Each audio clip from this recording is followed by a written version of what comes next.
ఈరోజు చదువుకునే వాక్యము కీర్తనల గ్రంథము 9వ అధ్యాయము. నా పూర్ణ హృదయంతో నేను యెహోవాను స్తుతించెదను. యెహోవా, నీ అద్భుత కార్యములన్నింటినీ నేను వివరించెదను. మహోన్నతుడా, నేను నిన్ను గూర్చి సంతోషించి హర్షించుచున్నాను. నీ నామమును కీర్తించెదను.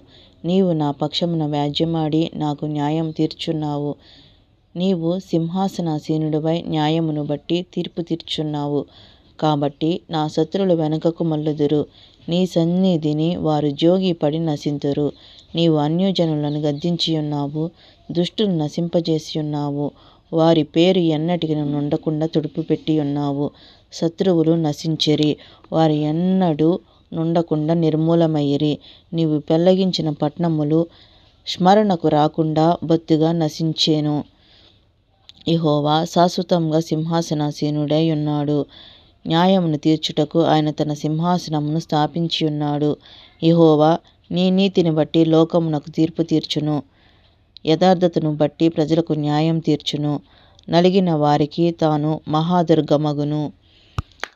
ఆపత్కాలములలో వారికి మహాదుర్గమగును. యెహోవా, నిన్ను ఆశ్రయించు వారిని నీవు విడిచిపెట్టి వాడవు కావు. కావున నీ నామమెరిగిన వారు నిన్ను నమ్ముకొందురు. సియోను వాసి అయిన యెహోవాను కీర్తించుడి.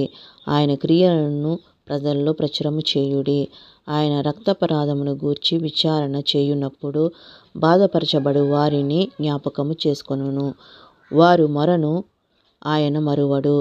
నేను నీ కీర్తి అంతటిని ప్రసిద్ధి చేయుచు సియోను కుమార్తె గుమ్మములలో నీ రక్షణను బట్టి హర్షించున్నట్లు యెహోవా నన్ను కరుణించుము. మరణ ద్వారమున ప్రవేశించకుండా నన్ను ఉద్ధరించువాడా, నన్ను ద్వేషించువారు నాకు కలుగజేయు బాధను చూడుము. తాము త్రవ్విన గుంటలో జనమును మునిగిపోయిరి. తాము ఒడిన వలలో వారు కాలు చిక్కుబడి ఉన్నది. యెహోవా ప్రత్యక్షమాయెను, ఆయన తీర్పు తీర్చియున్నాడు. దుష్టులు తాము చేసుకొనిన దానిలో చిక్కియున్నారు. దుష్టులను దేవుని మరచు జనులందరూ పాతాళమునకు దిగిపోవుదురు. దరిద్రులు నిత్యము మరువబడుదురు. బాధపరచబడు వారి నిరీక్షణాస్పదమును ఎన్నటికీ నశించదు. యెహోవా లెమ్ము, నరులు ప్రబలకపోదురుగాక. నీ సన్నిధిని జనములు తీర్పు పొందుదురుగాక. యెహోవా, వారిని భయపెట్టుము. తాము నరమాత్రులమని జనులు తెలుసుకొందురుగాక. ఈ చిన్ని వాక్యం దేవుడు దీవించునుగాక. చిన్న ప్రార్థన చేసుకుందాం. కళ్ళు మూసుకోండి. మహాపరిశుద్ధుడా, కృపగల తండ్రి, మీ మహాఘనమైన నామానికి వేలాది వందనాలు తండ్రి. నైనా మరొక రోజు మాకు ఇచ్చినందుకు వందనాలు తండ్రి. మిమ్మల్ని స్తుతించుకునే కృపను మాకు ఇచ్చినందుకు వందనాలు తండ్రి. మీరు ఇచ్చిన పరిశుద్ధ గ్రంథాన్ని బట్టి వందనాలు నైనా. ఎంతమంది అయితే ఈ వాక్యం వినిచున్నారో వాళ్ళ హృదయంలో భద్రపరచండి.